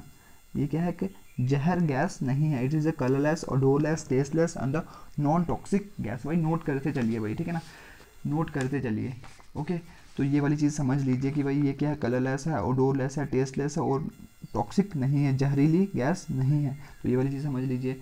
और इसके 2 आइसोटोप्स पाए जाते हैं, 2 आइसोटोप्स, 2 स्टेबल आइसोटोप्स पाए जाते हैं। आइसोटोप्स क्या बोला है भाई, सिंपल सी कहानी है। आइसोटोप्स वो चीज़ें होती हैं जिनका क्या होता है, same atomic number but difference किस में आ जाता है, मास नंबर में। मास नंबर क्या होता है, डिफरेंट होता है। आइसोटोप्स देखिए इधर क्या कौन कौन सी चीज़ें, ये वाली चीज़ है ना, ये वाला एक होगा, इधर क्या होगा 15 नाइट्रोजन, ये 7। देखिए नाइट्रोजन, ये भी नाइट्रोजन लिखा, ये भी नाइट्रोजन लिखा, 7, एटॉमिक नंबर भी 7, एटॉमिक नंबर भी 7, इधर मास नंबर कितना 14 और इधर कितना 15। तो इसके 2 आइसोटोप्स हैं, 2 स्टेबल आइसोटोप्स पाए जाते हैं स्टेबल, एक 14 वाला, एक 15 वाला। तो बस ये वाली चीज़, ये भी इसकी फिजिकल प्रॉपर्टी होगी, ये वाला अलग होगा, ये वाला अलग होगा, colourless, odourless, tasteless, non toxic gas, और ये मैंने इसके आइसोटोप्स के नाम लिख दिए, ओके। तो भाई एक और चीज़ देखिए, इसकी सॉल्युबिलिटी क्या होती है, ये बहुत ही ज़्यादा लो सॉल्युबिलिटी, वेरी लो सॉल्युबिलिटी इन पानी। पानी में आप इसको घोलने की कोशिश करोगे तो ये नहीं घुलेगी भाई, very low solubility in water. पानी में इसकी सॉल्युबिलिटी बहुत कम होगी, देखिए उधर वैल्यू दी होगी तो आप उधर से नोट कर सकते हो। और मेल्टिंग पॉइंट और बॉइलिंग पॉइंट तो आपको पता है भाई, गैस है तो खुद पता है कितना लो था, बॉइलिंग पॉइंट कितना था 77.4 केल्विन। तो खुद बताइए मेल्टिंग पॉइंट तो उससे भी कम होगा ना, बिकॉज पहले सॉलिड से लिक्विड बनती है ना, देन लिक्विड से गैस बनती है, तो भाई ये उससे भी कम होता है, ये था 63, ठीक है ना, 63.2 केल्विन। तो भाई ये वाली कहानी हो गई, ठीक है ना। बॉइलिंग इसका क्या है, लो है, ओके। देन एक ये कंबशन के लिए भी हेल्प नहीं करती है, जब आपकी किसी चीज़ को कंबशन करनी होगी, मतलब किसी चीज़ को आपने हीट करके मतलब कंबशन करनी होगी, किसी चीज़ को जलाना होगा, तो जलाने जलाने में ये बिल्कुल भी हेल्प नहीं होता है। आप किसी चीज़ को इसके मतलब नाइट्रोजन की हेल्प से आप किसी चीज़ को जला नहीं सकते हो, ठीक है ना। आप नाइट्रोजन को नाइट्रोजन की प्रेजेंस में आप किसी चीज़ को जला नहीं सकते हो। जैसे आप बोलोगे कि हाँ भाई चलो पेट्रोल बर्न करते हैं, ठीक है ना, पेट्रोल बर्न करते हैं, और इधर आप बोलते हो कि चलो ऑक्सीजन को रिमूव कर देते हैं, तो इधर नाइट्रोजन लेते हैं, ठीक है ना। तो आपने ले लिया, समझो इधर ले लिया आपने कार्बन ले लिया, और आप बोलते हो चलो ऑक्सीजन नहीं चाहिए, तो इधर ये चीज़ आ जाएगी। तो बताइए CN2 कोई बनता है चीज़? आज तक कोई आपने चीज़ देखी कि आप कार्बन को N2 की प्रेजेंस में जला रही है? ये तो सुना होगा C+O2 कार्बन डाइऑक्साइड, बस CN2 थोड़ी ना सुना। तो दैट्स वाई ये कंबशन में हेल्प नहीं करता। तो भाई इतनी चीज़ क्लियर हुई कि नहीं हुई? भाई इतनी सी चीज़ क्लियर हुई कि नहीं हुई? बस फिजिकली आप इसको कैसे जान सकते हो? फिजिकली मैंने बता दिया इसके क्या है, कलरलेस, ओडोरलेस, टेस्टलेस। आप खुद देखिए, नेचर में देखिए, आपको कोई कलर नहीं दिख रहा, इस गैस का कोई ओडोर नहीं दिख रही, कोई टेस्ट नहीं दिख रहा। और मैंने इसका आइसोटोप्स बता दिए, 2 आइसोटोप्स बताइए, 14-15 वाला। देन मैंने बताया इसकी सॉल्युबिलिटी बहुत ही ज़्यादा कम है। देन क्या हो गया, इसके लिए मेल्टिंग और बॉइलिंग पॉइंट भी क्या है, कम है, और कंबशन के लिए बिल्कुल भी हेल्प नहीं होता। अभी देखिए केमिकल प्रॉपर्टीज़ की तरफ आते हैं, केमिकल रिएक्टिविटी, केमिकल प्रॉपर्टीज़। पहले जो मैं आपको चीज़ बता रहा हूँ ना, ये बहुत ज़्यादा ज़रूरी चीज़ है। देखिए नाइट्रोजन है, वैलेंस शेल में कितने इलेक्ट्रॉन हैं? वैलेंस शेल में कितने इलेक्ट्रॉन है? वही 5 होते हैं, 1 2 3 4 5, है ना। एक और मैंने नाइट्रोजन की वैलेंस शेल में कितने इलेक्ट्रॉन, 1 2 3 3, है ना। तो इधर से देखिए 5 है ना इसके पास, तो क्या करना पड़ेगा, ऑक्टेट कंप्लीट करना पड़ेगा। तो ये वाला इसके साथ बॉन्ड, ये वाला इसके साथ बॉन्ड, ये वाला इसके साथ बॉन्ड, इसका ऑक्टेट कंप्लीट हो गया, ये वाला इसका भी ऑक्टेट कंप्लीट हो गया। तो ये क्या हो गया, N2 गैस, है ना, N2 गैस हो गया ना। तो अभी देखिए ये क्या है, नाइट्रोजन गैस है, नाइट्रोजन गैस है ना। तो मेरे को एक चीज़ बताइए, बीच में क्या कितने बॉन्ड है? 3 बॉन्ड है भाई बीच में। N2 के बीच में कितने बॉन्ड है? 3 बॉन्ड है। तो खुद एक चीज़ मेरे को बताइए, एनालाइज करिए चीज़ों को, कि अगर इस बॉन्ड को तोड़ना पड़ेगा, एक बॉन्ड को तोड़ना आसान है, 2 को भी तोड़ना थोड़ा आसान है, और देखिए 3 को तोड़ना होगा भाई, खुद बताइए कितना मुश्किल होगा। बहुत ज़्यादा मुश्किल होगा भाई, बहुत ज़्यादा, हद से ज़्यादा मुश्किल होगा। एग्जाम्पल लीजिए जैसे कि फॉर एग्जाम्पल सपोज करिए कि भाई एक रस्सी है, एक रस्सी को आप आसानी से तोड़ पाओगे, ठीक है ना। 2 होंगी तो बहुत मुश्किल हो जाएगा, और 3 हो जाएंगी तो भाई बहुत ही ज़्यादा मुश्किल हो जाएगा ना। तो खुद बताइए कि इस बॉन्ड को अगर आपको तोड़ना पड़ेगा, तो आपको बहुत ही ज़्यादा एनर्जी देनी पड़ेगी, बहुत बहुत ज़्यादा एनर्जी देनी पड़ेगी, हद से ज़्यादा एनर्जी देनी पड़ेगी। आपको क्या करना पड़ेगा, बॉन्ड, उसको बॉन्ड को तोड़ने की एनर्जी जो होती है उसको आप बोलते हो बॉन्ड एंथैल्पी। बॉन्ड एंथैल्पी क्या होती है, बहुत ज़्यादा। बॉन्ड एंथैल्पी क्या होती है, बहुत ज़्यादा। मतलब बॉन्ड को तोड़ने के लिए जो एनर्जी लगती है, बॉन्ड देखिए बॉन्डिंग है ना। अभी देखिए कोई फ्रेंड्स हैं दो, मैंने ये वाली पहले भी बहुत बार एग्जांपल दे चुका हूँ, 2 फ्रेंड्स हैं, उनकी अगर बॉन्डिंग तोड़नी हो तो कुछ बाहर वाली चीज़, वो कुछ खतरनाक होनी चाहिए ना, तब भी कोई अट्रैक्टिव चीज़ होनी चाहिए, तब भी वो इस बॉन्ड को इन दोनों जो ये दोस्त हैं अपने एक दूसरे के, ठीक है ना, तब भी आप उनकी बॉन्डिंग तोड़ सकते हो। तो बाहर वाली फोर्स क्या होनी चाहिए, स्ट्रॉन्ग होनी चाहिए। तो यही वाली चीज़ है, अगर देखिए इनकी बॉन्डिंग बहुत ही तगड़ी होगी तो इतना सोखे ये अलग नहीं होंगे, इतने अलग। अगर इन दोनों को अलग करना पड़ेगा, अलग अलग करना पड़ेगा, तब भी इनको क्या हो जाएगा, बहुत ज़्यादा मुश्किल हो जाएगा, बिकॉज इनमें बॉन्डिंग बहुत ही तगड़ी है भाई, इनका जन्मों जन्मों का रिश्ता है, ठीक है ना। तो इसलिए इनको अलग करना क्या है, बहुत ही ज़्यादा मुश्किल है। अगर ये चीज़ क्या होगी, मुश्किल होगी, देन देखिए तो मेरे को एक चीज़ बताइए, रिएक्टिविटी कब होती है, जब ये चीज़ें अलग हो जाएंगी। देखिए अगर क्या हो जाए, एन क्या हो जाए, अलग हो जाए। अभी देखिए एन क्या हो जाए, अलग हो जाए, ये वाला एन भी अलग हो जाए, तब भी तो इसकी रिएक्टिविटी होगी। बट इनका जन्मों जन्मों का रिश्ता, तो एक साथ रहेंगे, तो भाई इनकी रिएक्टिविटी क्या हो जाएगी, थोड़ी कम हो जाएगी। रूम टेम्परेचर पे ये क्या होते हैं, बहुत ज़्यादा, बहुत कम रिएक्टिव। रूम टेम्परेचर पे क्या है, ये लेस रिएक्टिव, बिकॉज इनके बॉन्ड को तोड़ने की जो एनर्जी है वो बहुत ही ज़्यादा है। बॉन्ड एंथैल्पी इसकी क्या है, बहुत ज़्यादा है, बिकॉज इनका जन्मों जन्मों का रिश्ता है, तीन बॉन्ड्स बन चुके हैं बीच में। तो रूम टेम्परेचर जो आपका अभी का टेम्परेचर है, इसमें आप करोगे तो इसमें क्या है, बहुत रिएक्टिव है। बट भाई अभी देखिए, अगर क्या हो जाए, बाहर से आप बहुत ही तगड़ा टेम्परेचर दे दो, टेम्परेचर क्या कर दो, बढ़ा दो, टेम्परेचर बहुत ही ज़्यादा बढ़ा दो, ठीक है ना, टेम्परेचर बहुत ही बढ़ा दो, तो बाहर वाली फोर्स स्ट्रांग हो गई, तो इसके बॉन्ड को तोड़ नहीं देगा वो। तो हाई टेम्परेचर पे क्या हो जाते हैं, ये नाइट्रोजन गैस क्या बन जाती है, रिएक्टिव बन जाती है। तब ये क्या हो जाता है, इनका जन्मों जन्मों का रिश्ता इसी जन्म में टूट जाता है, और ये क्या किसी के साथ जुड़ने लग पड़ते हैं। तो हाई टेम्परेचर में ये क्या हो जाता है, हाई टेम्परेचर में क्या हो जाता है, इनका जन्मों जन्मों का रिश्ता टूट जाता है और ये अलग अलग हो जाता है, नाइट्रोजन अलग, ये वाला नाइट्रोजन अलग, और ये क्या बन जाते हैं, रिएक्टिव बन जाते हैं। रिएक्टिविटी कब बढ़ जाती है, जब क्या हो जाता है इनका, जब हाई टेम्परेचर पे इनकी रिएक्टिविटी क्या हो जाती है, बढ़ जाती है। ओके, इतनी चीज़ समझ आई। ऐसे रूम टेम्परेचर पे ये क्या है, केमिकली इनर्ट है, ये वाली चीज़ बहुत ज़्यादा इंपॉर्टेंट है। ऐसे आपको कैसे लिखना पड़ेगा, रूम टेम्परेचर पे this is nitrogen gas is chemically unreactive. ये सिंपल सी कहानी है, रूम टेम्परेचर पे नाइट्रोजन गैस क्या है, chemically unreactive. Why, because of high bond enthalpy. और नहीं, और बॉन्ड ऑर्डर इसका पता क्या होता है, बॉन्ड ऑर्डर होता है कि इसके बीच में कितने बॉन्ड बने हुए हैं, नाइट्रोजन में बॉन्ड ऑर्डर इसका कितना है, 3 है, ठीक है ना। बॉन्ड ऑर्डर इसका क्या है, हाई है, तो 3 बॉन्ड ऑर्डर क्या होता है, बहुत ज़्यादा होता है, तो उससे बॉन्ड की, तो बॉन्ड को एनर्जी में, बॉन्ड को तोड़ने में एनर्जी क्या लग जाएगी, बहुत ज़्यादा लग जाएगी। तो दैट्स वाई रूम टेम्परेचर में ये क्या है, लीस्ट रिएक्टिव है। वो रूम टेम्परेचर में ये क्या है, इनर्ट है। आप जो चीज़ नहीं रिएक्ट करती है किसी के साथ, उसको आप क्या बोलते हो, इनर्ट बोलते हो। इनर्ट उस चीज़ को आप बोलते हो क्या, इनर्ट उस चीज़ को आप क्या बोलते हो, इनर्ट। तो रूम टेम्परेचर में ये क्या है, इनर्ट है। बट अगर आप टेम्परेचर अगर आप बढ़ा दो, तो इनके जन्मों जन्मों का रिश्ता टूट जाता है, तो ये क्या हो जाते हैं, रिएक्टिव बन जाते हैं। तो भाई इतनी सी चीज़ होगी। भाई कमेंट बॉक्स में रिप्लाई करिए, ये चीज़ क्लियर हुई कि नहीं हुई। भाई जल्दी से बोल दीजिए ये चीज़ क्लियर हुई कि नहीं हुई। भाई जल्दी से बोल दीजिए कि ये लीस्ट रिएक्टिव है, इस चीज़ का पता लगा, रिएक्टिविटी ऑफ डाइनाइट्रोजन का पता लगा। भाई रिएक्टिविटी का पता लगा, इतनी सी चीज़ बोल दीजिए कि रिएक्टिविटी का पता लगा। देन देखिए, अगर आप लोगों को रिएक्टिविटी का पता लग गया, देन हम आगे मूव करते हैं। इसकी रिएक्शंस किस किस के साथ होती हैं। रिएक्शन देखिए, फर्स्टली आप देखिए मेटल्स के साथ रिएक्शंस इसकी देखिए। फर्स्टली मेटल्स के साथ, पहले हाईली इलेक्ट्रो पॉजिटिव मेटल्स, जिनमें फटाफट इलेक्ट्रो पॉजिटिव, जिनमें बहुत ही तगड़ा क्या होता है, पॉजिटिव चार्ज होता है, हाईली इलेक्ट्रो पॉजिटिव मेटल्स। उसमें क्या हो जाता है, जैसे लिथियम हो गया। लिथियम अगर नाइट्रोजन के साथ कंबाइन करेगा, और आपको थोड़ा टेम्परेचर तो बढ़ाना ही पड़ेगा, बिकॉज ऐसे नाइट्रोजन का के बॉन्ड नहीं टूटेंगे, तो आपको थोड़ा बहुत टेम्परेचर क्या करना पड़ेगा, बढ़ाना पड़ेगा। रूम टेम्परेचर पे, सॉरी इधर इतनी चीज़, सॉरी इधर हीट करने की ज़रूरत नहीं है, बिकॉज ये हाईली इलेक्ट्रो पॉजिटिव है। तो ये क्या करता है, इसमें फटाफट पॉजिटिव चार्ज आ जाता है ना, तो उसकी वजह से इसके ऊपर इसके बॉन्ड को आसानी से तोड़ देता है। मतलब एक चीज़ रिएक्टिव चाहिए, लिथियम क्या है, रिएक्टिव है, तो ये वाली रिएक्शन क्या हो जाती है, आसानी से हो जाती है ये वाली। अभी देखिए, आप बोलोगे इधर हाई टेम्परेचर मेरे को क्यों नहीं देना पड़ रहा। हाई टेम्परेचर मेरे को इसलिए नहीं देना पड़ रहा नाइट्रोजन में, बिकॉज ये वाली चीज़ क्या हो जाती है, रिएक्टिव हो जाती है। ये वाली चीज़ रिएक्टिव हो जाती है, तो ये फटाफट इसके साथ जुड़ने की कोशिश करेगी। मैंने क्या बोला है, रिएक्टिव चीज़ वही होती है ना।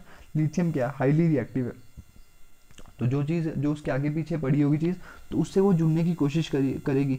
लिथियम क्या है, रिएक्टिव है, तो फटाफट इससे जुड़ने की कोशिश करेगी, तो आपकी ये चीज़ बन जाती है Li3n। इसको आप क्या बोलते हो, लिथियम नाइट्राइड। लिथियम क्या बोलते हो इसको, लिथियम नाइट्राइड। ये वाली चीज़ कैसे बनी हुई, अभी आप बोलोगे। देखिए इसमें सिंपल है, ज़्यादा कुछ है ही नहीं इसमें। इसको मैं ऊपर से मिटा रहा हूँ, ठीक है ना। हाईली इलेक्ट्रोपॉजिटिव मेटल्स के साथ जब आप रिएक्शन करते हो, तो इधर क्या हो जाता है कि देखिए ये लिथियम है, लिथियम के ऊपर चार्ज किया था पॉजिटिव, नाइट्रोजन के ऊपर क्या होता है -3। इस जब आप नाइट्रोजन के ऊपर -3 होता है, उसको आप बोलते हो क्या, नाइट्राइड। ये वाली चीज़ याद रख लेना, जब नाइट्रोजन के ऊपर -3 चार्ज होता है, उसको आप क्या बोलते हो, नाइट्राइड। नाइट्राइड बोलते हो, ठीक है ना। जब उसके ऊपर -3 होता है, तो उसको आप क्या बोलते हो, नाइट्राइड बोलते हो, नाइट्राइड बोलते हो उसको, ठीक है ना। तो अभी देखिए, ये इसके जन्म में, ये इसके जन्म में, तो क्या हो जाएगा, Li3n। तो ये क्या हुआ, लिथियम का क्या बन गया, नाइट्राइड बन गया। और जब मैंने आपको क्या बोला था, जब N3 के ऊपर क्या हो, -1 हो, वो अजाइड होता था, वो अजाइड होता था भाई, वो क्या होता था, अजाइड होता था। ये चीज़ याद रख लीजिए भाई, बहुत ज़्यादा ज़रूरी है, ठीक है ना। हाईली इलेक्ट्रोपॉजिटिव मेटल्स के साथ लिथियम, आपको टेम्परेचर, रूम टेम्परेचर में भी आपकी रिएक्शन हो गई, बिकॉज ये चीज़ बहुत ज़्यादा रिएक्टिव है, लिथियम, ठीक है ना। तो उसने फटाफट इससे रिएक्शन करी नाइट्रोजन के साथ, तो आपने उसका, तो उसने नाइट्राइड उसका बन गया, तो ये वाली चीज़ हो गई। देन देखिए, जो हाईली इलेक्ट्रोपॉजिटिव नहीं है, जो थोड़े लेस इलेक्ट्रोपॉजिटिव हैं, जैसे हो गया कैल्शियम हो गया, एल्यूमिनियम हो गया, उधर क्या कहानी होनी है, उनकी रिएक्शन क्या होनी है, उनकी रिएक्शन कैसे होनी है। उनकी रिएक्शन भी सिंपल तरीके से हो जानी है भाई। उधर क्या होना है, जैसे मैग्नीशियम हो गया, मैग्नीशियम ले लो, ठीक है ना। सॉरी पहले लिख लेता हूँ मैं, लेस इलेक्ट्रोपॉजिटिव, लेस इलेक्ट्रोपॉजिटिव, ये मतलब इतने ज़्यादा रिएक्टिव नहीं है। इधर क्या हो जाएगा, जैसे मैं लेता हूँ एग्जांपल मैग्नीशियम की, तो इधर मैंने ले लिया मैग्नीशियम। तो अभी देखिए ये इतना लेस रिएक्टिव है, तो आपको हीट करना पड़ेगा, बिकॉज नाइट्रोजन इतनी आसानी से सूखा इतना इतना ईजिली रिएक्ट नहीं करेगा। तो इधर भी क्या हो जाएगा, Mg3N2। तो ये वाली चीज़ कैसे बनी, देखिए ये चीज़ याद रख ली, मैग्नीशियम के ऊपर कितना होता है +2 चार्ज, और नाइट्रोजन के ऊपर कितना -3। तो ये इसके जन्म में, ये उसके जन्म में, तो क्या बनेगा Mg3N2, Mg3N2। तो बस ये वाली चीज़ बन गई भाई, Mg3N2, ये वाली चीज़ आपकी बन गई भाई। चीज़ क्लियर हुई कि नहीं हुई, तो वही मैग्नीशियम का नाइट्राइड बन गया। तो बस ये वाली कहानी हो गई। सिमिलरली आप एल्यूमिनियम का नाइट्राइड भी बना सकते हो। एल्यूमिनियम के ऊपर क्या होता है, एल्यूमिनियम हो गया ना, और इधर क्या हो गया नाइट्रोजन गैस। तो आपने देखिए रूम टेम्परेचर ये रिएक्शन होगी नहीं, तो आपको क्या हो जाएगा Al। तो देखिए इधर ये कैसे बना, एल्यूमिनियम के ऊपर क्या होता है +3 चार्ज, और नाइट्रोजन के ऊपर कितना, ये वाला चार्ज। तो क्या हो जाएगा Al। 3 इसके जगह में 3 इसके, ये तो ये दोनों चीज़ें कट हो जाएंगी, तो आपका बन जाएगा Al। तो इसको आप बोलते हो एल्यूमिनियम नाइट्राइड। तो भाई मेटल्स के साथ आपने रिएक्शंस कर ली, ठीक है ना। फर्स्टली मैंने बोला उसकी नाइट्रोजन की क्या है, लीस्ट रिएक्टिविटी है, उसका मैंने रीज़न बताया बिकॉज उसकी बॉन्ड एंथैल्पी क्या है, बहुत ज़्यादा है। देन मैंने आपको बताया उसकी मोस्ट इलेक्ट्रोपॉजिटिव मेटल्स के साथ रिएक्शन, जैसे लिथियम, और फिर उसके बाद मैंने रिएक्शन बताई आपको लीस्ट इलेक्ट्रोपॉजिटिव मेटल्स के साथ। तो अभी देखिए नॉन मेटल्स के साथ रिएक्शन करते हैं नाइट्रोजन की, ये वाली रिएक्शन बहुत ज़्यादा ज़रूरी है भाई, इस चीज़ को स्टार मार्क कर लीजिए। ये वाली रिएक्शन बहुत ज़्यादा ज़रूरी है। जैसे नाइट्रोजन हो गया, नाइट्रोजन क्या है, गैस है ना। तो अभी देखिए इसकी रिएक्शन आप करोगे 3H2 हाइड्रोजन गैस, H2 लिखा हुआ है मैंने, 3H2 गैस। तो इधर क्या हो जाएगा, ये वाली रिएक्शन, नाइट्रोजन लिया और इधर क्या ले लिया, हाइड्रोजन गैस ले लिया। तो इधर से क्या बनेगा 773 केल्विन, 773 केल्विन। एक ले लिया मैंने आयरन ले लिया, और एक मोलिब्डेनम ले लिया, ठीक है ना। और आपका बन गया क्या 2NH3। और इधर से आपकी क्या बन रही है, हीट कितनी निकली आपकी, निकली -46.1 किलो जूल पर मोल, किलो जूल पर मोल। तो ये वाली रिएक्शन देखिए, नाइट्रोजन है और हाइड्रोजन गैस है, तो एक दूसरे के साथ जब कंबाइन करें, खुद बताइए, जब नाइट्रोजन कंबाइन करा हाइड्रोजन के साथ, तो आपकी कौन सी रिएक्शन हो गई, अमोनिया बन गया आपका। अमोनिया जब बन गया 2NH3, अमोनिया बन गया आपका, अमोनिया बन गया। इधर देखिए टेम्परेचर देखिए कितना ज़्यादा करना पड़ रहा है, बिकॉज अगर देखिए लो टेम्परेचर पे काम थोड़ी ना चलेगा, लो टेम्परेचर पे नाइट्रोजन क्या है, रिएक्टिव है। तो देखिए हाइड्रोजन भी इतना ज़्यादा रिएक्टिव नहीं है, ठीक है ना, हाइड्रोजन गैस भी इतनी ज़्यादा रिएक्टिव नहीं है, ठीक है ना। तो आपको क्या करना पड़ता है, आपको टेम्परेचर क्या करना पड़ता है, ज़्यादा करना पड़ता है, टेम्परेचर आपको ज़्यादा रखना पड़ता है, ताकि नाइट्रोजन क्या हो जाए, रिएक्टिव हो जाए। और ये आपने एक आयरन डाल दिया और मोलिब्डेनम डाल दिया। ये आयरन क्या है, कैटलिस्ट है, कैटलिस्ट जो रिएक्शन को क्या करता है फास्ट। और ये एक होता है प्रमोटर, प्रमोटर होता है, इसकी कहानी मैं आपको बाद में बताऊंगा, ठीक है, अभी नहीं बताऊंगा बिकॉज इसमें लेंथ बढ़ जाएगी। अभी तक सिर्फ यह प्रमोट कर देता है, रिएक्शन को थोड़ा और फास्ट कर लेता है, जैसे कैटलिस्ट का काम है ना, वैसे ही इसका काम होता है आयरन और मोलिब्डेनम का। तो ये वाली चीज़ रिएक्शन याद कर लीजिए कि देखिए एक मॉलिक्यूल किसका कंबाइन कर रहा है, N2 का, और 3 मॉलिक्यूल्स किसके, हाइड्रोजन के। तो इधर क्या बन गया आपका 2NH3, 2NH3 बन गया। लेकिन नाइट्रोजन कितने थे, 2, हाइड्रोजन कितने थे, 6 थे ना, 3 और 2 6, 6 हो गए। तो इधर देखिए 6 हो गए ना, तो पूरी कहानी खत्म हो गई। तो ये वाली चीज़ आपकी बन गई, तो ये वाला आपका अमोनिया बन गया। तो ये भाई बहुत ज़्यादा ज़रूरी रिएक्शन है। इस रिएक्शन को आप पता क्या बोलते हो, इस रिएक्शन को आप बोलते हो पूरा कौन सा, हेबर्स प्रोसेस, हेबर्स प्रोसेस, इस रिएक्शन को बोलते हो भाई हेबर्स प्रोसेस। और ये बहुत ज़्यादा ज़रूरी रिएक्शन है, ठीक है ना।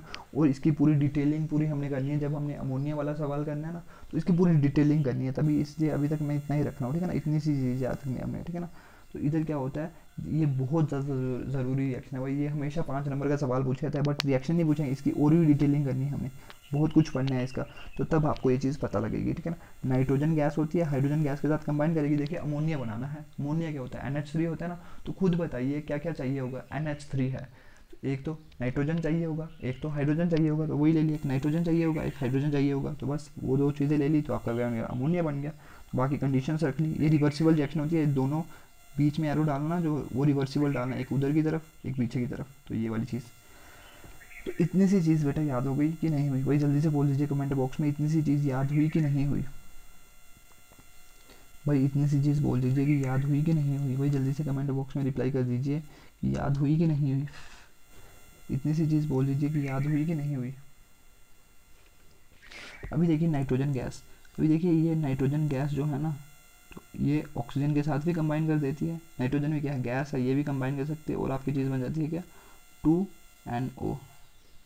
देखिए ऊपर जो थे ना, ऊपर उधर से ये वाला हीट क्या थी, उधर निकली थी ना, तो इधर क्या होनी है, हीट आपकी एब्जॉर्ब होनी है 181 किलो जूल पर मोल। इधर क्या होती है, आपकी हीट एब्जॉर्ब होती है। उधर क्या थी, हीट आपकी माइनस हुई थी, delta H is equal to negative था, इधर क्या था, पॉजिटिव है। तो भाई ये कौन सी रिएक्शन होती है, ये वाली आपने चीज़ पढ़ी होगी, ये होती है एंडोथर्मिक रिएक्शन। और जो पिछली वाली थी ना, वो थी एक्सोथर्मिक रिएक्शन। एंडोथर्मिक रिएक्शन क्या होती है, एंडो मीन्स अंदर की तरफ, एंडो मीन्स अंदर, हीट अंदर की तरफ आ रही है, रिएक्शन में हीट आ रही है अंदर की तरफ, ठीक है ना। और एक्सोथर्मिक मीन्स जब रिएक्शन आपकी हो रही है तो हीट क्या हो रही है, निकल रही है, हीट बाहर की तरफ निकल रही है, ठीक है ना। तो ये वाली चीज़ हो गई एंडो, एंडो मीन्स अंदर, अंदर की तरफ हीट आ रही है, जो रिएक्टेंट्स है उसमें वो क्या कर रहे हैं, हीट एब्जॉर्ब कर रहे हैं। तो अगर हीट रिलीज कर जाए तो उसको आप बोलते हैं एक्सोथर्मिक रिएक्शन। भाई इतनी सी चीज़ याद हो गई। और ये वाली रिएक्शन पता है कितने डिग्री पे होती है, ये वाली रिएक्शन के लिए टेम्परेचर चाहिए होता है 2000 केल्विन। इधर से जो चीज़ बनी है ना NO, ये होता है नाइट्रिक ऑक्साइड, नाइट्रिक ऑक्साइड होता है, ठीक है ना। NO जो चीज़ होती है वो होती है नाइट्रिक ऑक्साइड। और नाइट्रिक ऑक्साइड की आपने प्रेपरेशन वगैरह पढ़ी होगी, उधर आपने देखा होगा जब ऑक्साइड्स पढ़े तो ये क्या होता है, पैरामैग्नेटिक होता था, बिकॉज इसके ऊपर क्या होता था, एक अनपेयर्ड इलेक्ट्रॉन होता था। तो ये वाली चीज़ हो गई। इतनी सी चीज़ बोल दिया कि मैं नाइट्रिक, वो देखिए ये पॉल्यूटेंट भी है, नाइट्रोजन का ऑक्साइड है ना, तो नाइट्रोजन के ऑक्साइड और सल्फर के ऑक्साइड क्या होते हैं, पॉल्यूटेंट का काम करते हैं। तो ये भी नाइट्रोजन नाइट्रिक ऑक्साइड ये भी क्या है, एक पॉल्यूटेंट है। बिकॉज ये कौन सी गैस है, नाइट्रिक ऑक्साइड एक ऐसी गैस है जो कि एक पॉल्यूटेंट का काम करती है। नाइट्रोजन के ऑक्साइड, सल्फर के ऑक्साइड का, ये सारे के सारे क्या हैं, पॉल्यूटेंट है, तो ये पॉल्यूशन कॉज करती है। तो भाई ये वाली चीज़ हो गई। भाई इतनी सी चीज़ बोलिए कि ये चीज़ क्लियर हुई कि नहीं हुई। भाई जल्दी से बोल दीजिए कि ये चीज़ क्लियर हुई कि नहीं हुई। भाई जल्दी से बोल दीजिए ये चीज़ें क्लियर हुई कि नहीं हुई। देखिए बस थोड़ी सी कहानी बची हुई है, थोड़ा सा सब्र कर लीजिए, आपका काम हो जाएगा। भाई जल्दी से देखिए, सिंपल सी रिएक्शन पड़ी, ज़्यादा मुश्किल है ही नहीं, नाइट्रोजन में ज़्यादा कहानियाँ है ही नहीं भाई, सिर्फ सिंपल सी कहानियाँ। तो एक ये वाली रिएक्शन भी कर लीजिए। इसमें क्या है,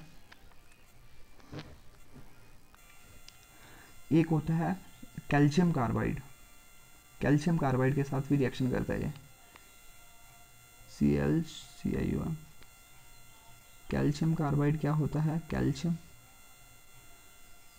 CaC2, ये याद रख लीजिए भाई। CaC2 क्या होता है, कैल्शियम कार्बाइड होता है। CaC2 क्या होता है, कैल्शियम कार्बाइड होता है। भाई CaC2 क्या होता है, आपका कैल्शियम कार्बाइड होता है। तो इसकी रिएक्शन जब आप नाइट्रोजन के साथ करते हो ना, N2 के साथ, ये होता है carbide, CrBide, calcium carbide. Calcium carbide की रिएक्शन जब नाइट्रोजन गैस के साथ आप करते हो, टेम्परेचर कितना, टेम्परेचर देखिए अभी ज़्यादा ही रखना है, 1000 डिग्री सेल्सियस। देखिए मैंने मैक्सिमम जितने भी रिएक्शन है ना, वो टेम्परेचर मैंने ज़्यादा ही रखा है। वाई, बिकॉज भाई आपको पता है नाइट्रोजन क्या है, लीस्ट रिएक्टिव है, उसको रिएक्टिव बनाने के लिए कुछ टेम्परेचर तो ज़्यादा करना पड़ता है ना, बिकॉज उसको बॉन्ड तोड़ने होंगे वो, तो उसको रिएक्टिव बनाना पड़ता है। तो ये वाली चीज़ होगी CaCN2, CaCN2। भाई ये चीज़ याद कर लीजिए भाई, इसके लिए मैं कोई लॉजिक नहीं बता सकता, ठीक है ना। ये वाली चीज़ आपको याद करनी ही पड़ेगी। CaC2 और इधर क्या N2 है, और इधर से क्या बनता है CaCN2, तो इसको क्या बोलते हैं आप, calcium cyan CYANAMIDE, calcium cyanamide, cyanamide. और इसको दूसरा नाम क्या देते हो, इसको nitrolime, NITRO, nitro lime, nitrolime होता है, इसको आप दूसरा नाम क्या देते हो, नाइट्रोलाइम, CaCN2। और ये क्या है, एक बहुत ही ज़्यादा, ये इसका कॉमर्शियल नाम है, इसका नाम क्या होता है, फर्टिलाइज़र है भाई, ये फर्टिलाइज़र है जो कि आप खेतों में डालते हो अपने, ठीक है ना। ये क्या बहुत ज़्यादा ज़रूरी चीज़ है। ये देखिए आपका फर्टिलाइज़र कैसे बनता है, फर्टिलाइज़र बनने के लिए क्या है, CaC2, कैल्शियम कार्बाइड की रिएक्शन आपने नाइट्रोजन गैस के साथ करनी, तो आपका क्या बन जाता है, CaCN2, उसको आप बोलते हो कैल्शियम साइनामाइड। और उसको दूसरा नाम क्या बोलते हो, जब आप बाज़ार में उसको उस चीज़ को बेचते हो तो उसको आप नाम क्या बोलते हो, कॉमर्शियल नेम उसका आप बोलते हो क्या, नाइट्रोलाइम। नाइट्रोलाइम क्या है, क्या कॉमर्शियल नाम है उसका। तो अभी देखिए प्रोसेस क्या होता है। तो अभी देखिए प्रोसेस क्या होता है, सिंपल सा प्रोसेस होता है भाई, सिंपल सा प्रोसेस होता है, ज़्यादा कुछ भी नहीं है। कैल्शियम देखिए ये वाली चीज़ बन गई ना, कैल्शियम कार्बाइड CaC2, कैल्शियम होगा ना और कार्बन होगा, कैल्शियम है ना कार्बन और CaC2 लगा दो, कैल्शियम क्या हो गया, कार्बाइड हो गया CaC2, कैल्शियम कार्बाइड। और रिएक्शन से हम किसकी बढ़ रहे हैं, नाइट्रोजन की, तो ये नाइट्रोजन डाल दिया। तो आपको पता है नाइट्रोजन क्या होता है, नाइट्रोजन फर्टिलाइजर बनाने के काम आता है। तो आपका फर्टिलाइजर बन गया कौन सा, कैल्शियम साइनामाइड, जिसको आप दूसरा नाम क्या बोलते हो, नाइट्रोलाइम। तो बस ये वाली चीज़ हो गई। अभी देखिए नाइट्रोलाइम ये वाली, इसकी कहानी थोड़ी बहुत याद करना, ठीक है ना, थोड़ी बहुत इसकी कहानी याद कर लेना। इसमें क्या हो गया,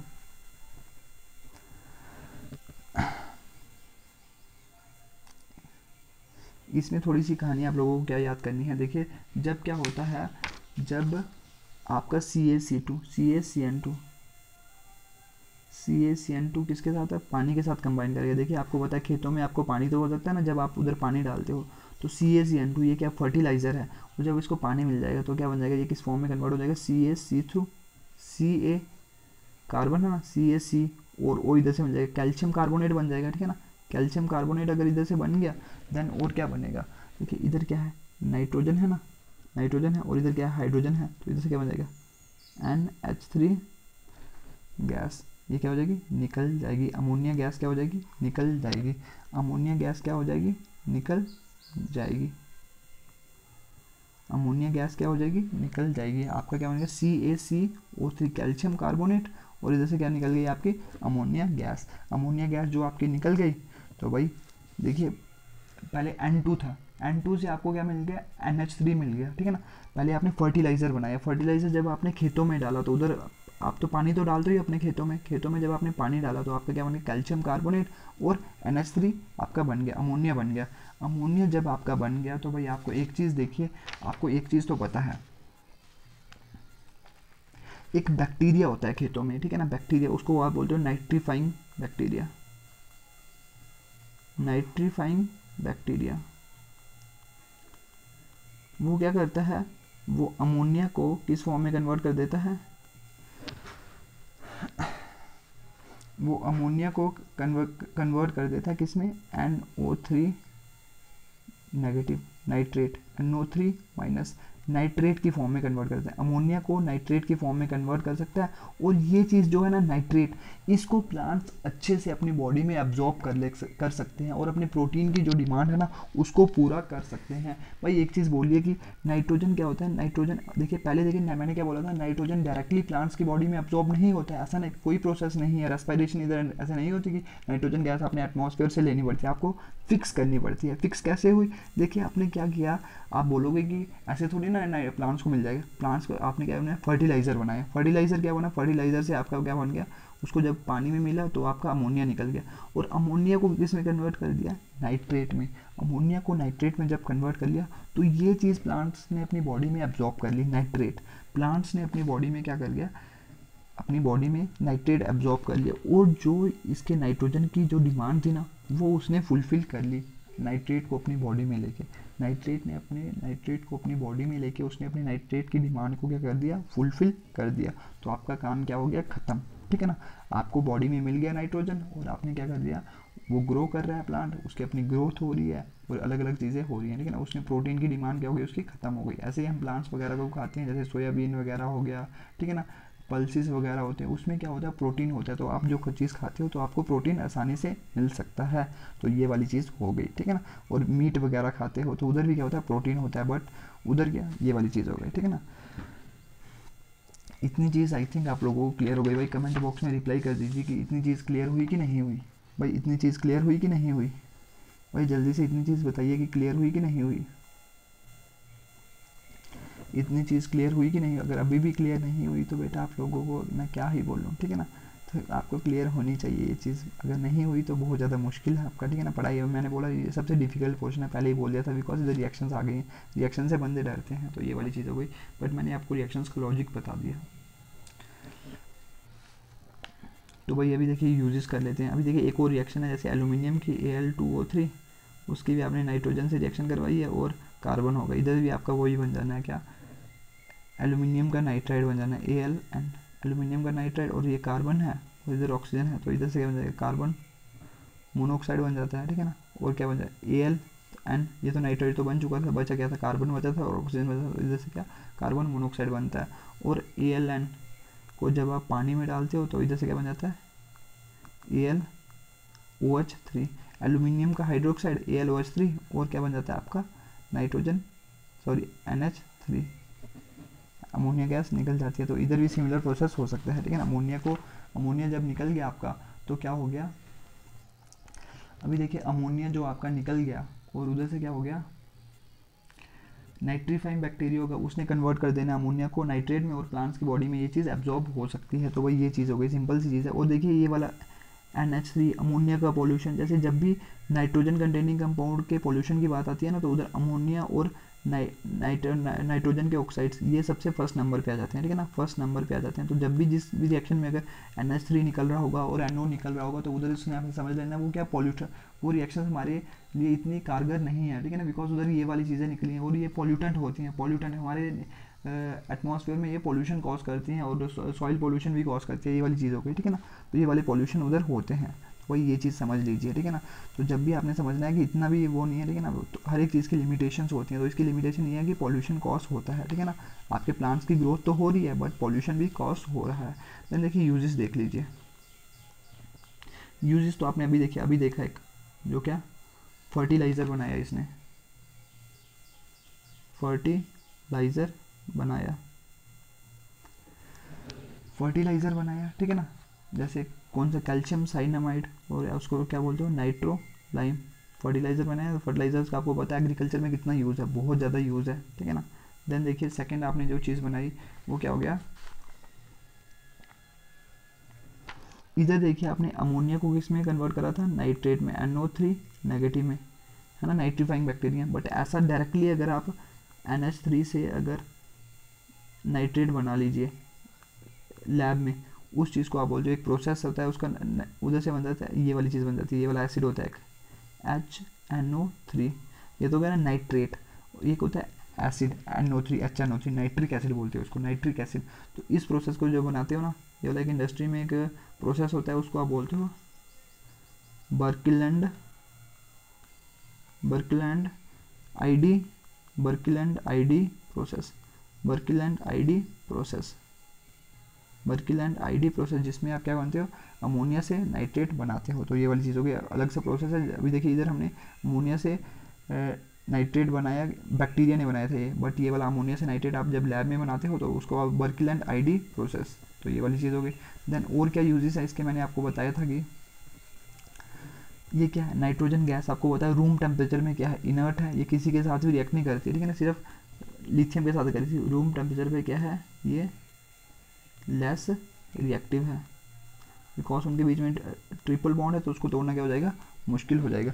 रूम टेम्परेचर पे अगर ये लेस रिएक्टिव होगी तो क्या ये एक, तो जैसे रूम टेम्परेचर में ये क्या लेस रिएक्टिव है, बट एक चीज़ से वो रिएक्ट करी थी, वो किसके साथ, लिथियम में करी थी रूम टेम्परेचर, बट मुझे बाकियों जो लीस्ट रिएक्टिव होंगी चीज़ें, जो थोड़ी लेस रिएक्टिव चीज़ें होंगी उसके लिए क्या है, लेस रिएक्टिव है, ठीक है ना। रूम टेम्परेचर में ये क्या है, लेस रिएक्टिव है, इतनी चीज़ समझ लीजिए। रूम टेम्परेचर में ये क्या है, लेस रिएक्टिव है, therefore it is used to create inert atmosphere. जैसे कल हमने पढ़ा था ना, नोबल गैसेज में इनर्ट एटमॉस्फेयर देने के काम आता है कौन सा, आर्गोन क्या करता है, इनर्ट एटमॉस्फेयर देने के काम आता है, बिकॉज वो किसी चीज़ के साथ रिएक्शन नहीं करते, ऐसी जो रिएक्शन होते हैं जिसमें ऑक्सीजन आपको नहीं चाहिए होता है, तो उधर आप इनर्ट एटमॉस्फेयर तैयार करते हो आर्गोन का। और एक और चीज़ होती है, वो किसका क्या तैयार करते हो आप, कभी कभी नाइट्रोजन गैस का, बिकॉज ये चीज़ लेस रिएक्टिव है रूम टेम्परेचर में। जब भी आपको कोई रिएक्शन करवानी होगी तो आप इनर्ट एटमॉस्फेयर तैयार करते हो किसका, नाइट्रोजन गैस का। आपको अगर आप ऐसा चाहते हो कि ऑक्सीजन उसके साथ नहीं जुड़े तो ये वाली चीज़, जैसे वेल्डिंग वाली कल मैं एग्जांपल ले रहा था, तो मैंने क्या बोला था, ऑक्सीजन को अगर देखिए उधर पहले से आग लगी होती है, थोड़ी बहुत और ऑक्सीजन हो जाए तो और आग में और बढ़ावा हो जाए और आग लग जाए, दैट्स वाई आप क्या करते हो, इनर्ट एटमॉस्फेयर तैयार करते थे उधर आर्गोन का, इधर किसका करते हो, नाइट्रोजन का। तो ये वाली चीज़ हो गई, ठीक है ना, नाइट्रोजन से भी आप इनर्ट एटमॉस्फेयर तैयार कर सकते हो। ओके, इतनी चीज़ समझ आ गई ना भाई, इतनी सी चीज़ बोलिए, किसी चीज़ समझ आई, लेस रिएक्टिव, इसका पूरा लॉजिक समझ आया ना, इनर्ट एटमॉस्फेयर देने के काम आता है ये। ओके, देन क्या हो गया, लास्ट वाली ये इसका यूज़ है वो है रेफ्रिजरेंट। अभी देखिए फ्रिज का काम करता है, फ्रिज का काम क्यों करता है, बिकॉज ये रेफ्रिजरेंट का काम करता है, ठीक है ना। रेफ्रिजरेंट का काम करता है लिक्विड, कौन सा, लिक्विड डाई नाइट्रोजन। आपको पता है लिक्विड डाई नाइट्रोजन रेफ्रिजरेंट का काम क्यों करेगा, बिकॉज आपको पता है अगर आपका लिक्विड डाई नाइट्रोजन, अगर लिक्विड फॉर्म में अगर नाइट्रोजन होगा तो वो कौन सा टेम्परेचर होगा, -77.4 केल्विन, ये इसका बॉइलिंग पॉइंट है। तो मतलब देखिए कितना कम टेम्परेचर है, -196 तक है, 196 डिग्री सेल्सियस तक। खुद देखिए -40 डिग्री, 0 डिग्री भी कितना वो होता है, कम होता है, -196। तो खुद बताइए ठंडा नहीं होगा। इसके बीच में जो चीज़ आपने रखी होगी वो ठंडी नहीं रहेगी, ऑब्वियसली वही वो ठंडी रहेगी। इसलिए रेफ्रिजरेंट का काम करता है किसके लिए, कोई आपको फूड स्टोर करना हो, या फिर जैसे आप लैब में जाओगे ना तो उधर कुछ आप चीज़ें रखते हो, लैब में जाओगे ना तो कुछ ऐसे बायो के लैब में जाओगे, बायो वाली चीज़ें तो ऐसे ही तोड़ते, मतलब ऐसे उसको कर देगा, चूहा काट दिया, कहीं कुछ काट दिया, ये सारी अलग अलग चीज़ें उन्होंने काटी होती है। तो उनको अगर स्टोर करके रखना हो ना तो आप उसमें डाई नाइट्रोजन में ये चीज़ें स्टोर कर सकते हो। बायोलॉजिकल मटेरियल्स होते हैं और भी कोई मटेरियल्स होते हैं जो डैमेज होने रहते हैं, तो उसको आप किस में डाल देते हो, बिकॉज जब आप फ्रिज में कोई चीज़ डालते हो वो चीज़ डैमेज थोड़ी ना होती है, तो that's why, because low temperature पे डैमेज होने का खतरा थोड़ा कम होता है। तो बायोलॉजिकल चीज़ें जो होती हैं, जो बायो लैब में जाओगे तो वो वाली चीज़ें आप डाई नाइट्रोजन में स्टोर करके रखते हो। तो ऐसे फूड आइटम्स को भी आप स्टोर कर सकते हो। ओके, देन एक होती है क्रायो सर्जरी। क्रायो सर्जरी भी आप क्या कर सकते हो, cryo means low temperature, cryo का मैंने कल बताया था लो टेम्परेचर, और सर्जरी, क्रायो सर्जरी, सर्जरी क्या होती है, सर्जरी मतलब किसी वो कर देना, ठीक है ना, जानते तो आप सर्जरी क्या होती है, जैसे प्लास्टिक सर्जरी हो गई। अगर ऐसे ही कुछ सर्जरी करनी हो तो लो टेम्परेचर में जो सर्जरी करवाई जाती है तो उसमें डाई नाइट्रोजन का यूज़ आप कर सकते हो, ठीक है ना, सर्जरी करवानी है आपने तो ये वाली चीज़ हो गई। तो इतनी सी चीज़ें अगर क्लियर कोई डाउट होगा तो मेरे को पूछ लीजिएगा। Okay, thank you.